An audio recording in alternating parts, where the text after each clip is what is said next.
یہ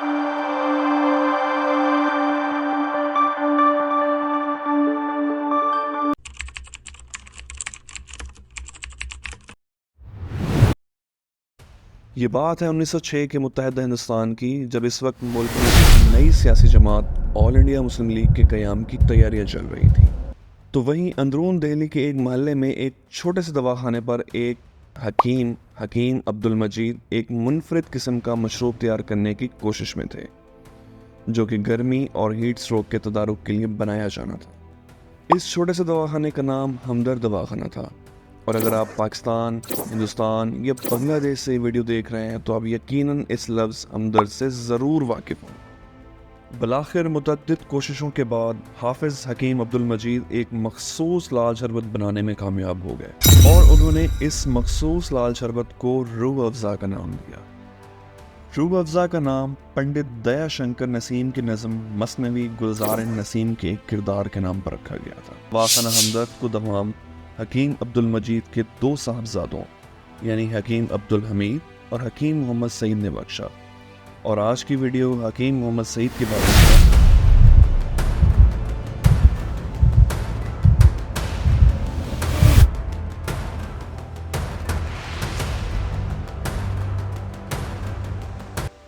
حکیم محمد سعید 9 جنوری 1920 کو حافظ حکیم عبد المجید کے ہاں پرانے دہلی میں پیدا ہوئے۔ سلیقہ مندی اور ادبی ذوق گھر سے حاصل کرنے کے بعد مقامی اسکول سے ہی تعلیم کا آغاز کیا، جہاں انہوں نے عربی، فارسی، اردو اور انگریزی سیکھی۔ 18 سال کی عمر میں حکیم محمد سعید نے 1938 میں دہلی یونیورسٹی میں داخلہ لیا۔ وہاں حکیم محمد سعید نے بی فارمیسی کی ڈگری حاصل کی۔ اپنی انڈر گریجویٹ تعلیم کے بعد حکیم محمد سعید نے ہمدرد وقف لیبارٹریز میں جونیئر ریسرچر کے طور پر شمولیت اختیار کی اور دوائیوں کی تیاری کے دوران ہربل کوالٹی کنٹرول میں حصہ لی۔ 1945 میں حکیم محمد سعید نے پوسٹ گریجویٹ کورس میں شرکت کی اور اسی ادارے سے فارمیسی میں ماسٹر ڈگری حاصل کی، اور 1945 میں ہی انہوں نے دہلی میں اپنی کزن نعمت بیگم سے شادی کر لی، اور ان کی ایک بیٹی سعدیہ راشد 1946 میں دہلی میں پیدا ہوئیں۔ 1947 سے پہلے حکیم سعید تحریک پاکستان کی سرگرمیوں میں بھی شامل تھے، اور 1947 میں پاکستان کی آزادی کے بعد پاکستان کی محبت ان پر غالب آئی تو انہوں نے اپنی اہلیہ اور اکلوتی بیٹی کے ساتھ اپنا آبائی شہر دہلی چھوڑ دیا۔ یہ خاندان کراچی مغربی پاکستان کے صوبہ سندھ میں آباد ہوا، اور انہوں نے ہمدرد لیبارٹریز قائم کی اور 1998 میں اپنی وفات تک اس کے پہلے ڈائریکٹر بھی رہے۔ 1992 میں حکیم محمد سعید نے ترکی کا سفر کیا، جہاں انہوں نے انقرہ یونیورسٹی میں تعلیم حاصل کی اور وہاں سے فارمیسی میں پی ایچ ڈی کی ڈگری حاصل کی، اور اس کے بعد پاکستان واپس لوٹ آئے۔ یہاں اگر انہوں نے طب کی پریکٹس شروع کی اور ایسٹرن میڈیسن میں تحقیق جاری رکھی۔ 1953 میں ڈاکٹریٹ کی ڈگری کے بعد حکیم محمد سعید نے سندھ یونیورسٹی میں فارمیسی کے ایسوسیٹ پروفیسر کے طور پر شمولیت اختیار کی اور آرگینک کیمسٹری کے کورسز پڑھاتے رہے۔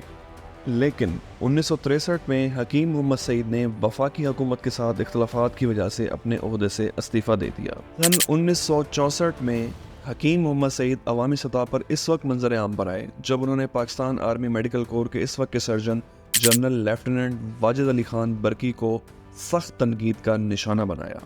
واجد علی برکی اس وقت وزارت صحت کے ایک اعلیٰ افسر تھے۔ محمد سعید نے واجد علی خان برکی کو تنقید کا نشانہ بناتے ہوئے کہا کہ جنرل برکی کہتے تھے کہ مشرقی طب اور ہومیوپیتھی ایک عطائی علاج ہے۔ اس کے نتیجے میں حکیم محمد سعید نے مضامین لکھنا شروع کر دیے، کانفرنسز کی اور مشرقی طب کے لیے سخت لابنگ کی۔ اس لیے ایوب خان کو مشرقی طب کو قانونی حیثیت دینے کا قانون پاس کرنا پڑا۔ تو حکیم محمد سعید نے اسلام، تعلیم، پاکستان، سائنس، طب اور صحت پر اردو اور انگریزی میں 200 سے زیادہ کتابیں اور جریدے لکھے۔ انہوں نے جن ممالک کا دورہ کیا ان کے سفر نامے لکھے۔ اس کے علاوہ انہوں نے خاص طور پر نوجوانوں اور بچوں کے لیے کتابیں بھی لکھی، جن میں سر فہرست نونہال ہے۔ اگرچہ آپ 80s اور 90s کی جنریشن ہیں تو آپ ہمدرد نونہال سے ضرور واقف ہوں گے۔ 19 جولائی 1993 سے 23 جنوری 1994 تک حکیم محمد سعید صاحب سندھ کے 20ویں گورنر کے طور پر اپنی خدمات سر انجام دیتے رہے، اور بالآخر وہ دن آ ہی گیا، یعنی 17 اکتوبر 1998۔ 17 اکتوبر 1998 میں آرام باغ کراچی میں حکیم محمد سعید کو نامعلوم افراد نے گولیاں مار کر قتل کر دیا۔ حکیم محمد سعید نے اپنے والد اور اپنے بھائی کا بنایا گیا ایک بہترین کاروبار اور ہندوستان میں اپنا روشن مستقبل ترک کر دیا فقط پاکستان کی محبت میں۔ انہوں نے ایک نئے دور کی شروعات کی اور ہمدرد امپائر کو بلڈ کر کے پاکستان کے لیے وقف کر دیا۔ یقیناً حکیم سعید جیسے لوگ لاکھوں میں پیدا ہوتے ہیں، ان کی شہادت پاکستانی عوام کو بہت بڑا نقصان پہنچا گئی۔ پاکستان اور پاکستانی عوام ان کو ایک حیرت انگیز محسن کے طور پر ہمیشہ یاد رکھے گی۔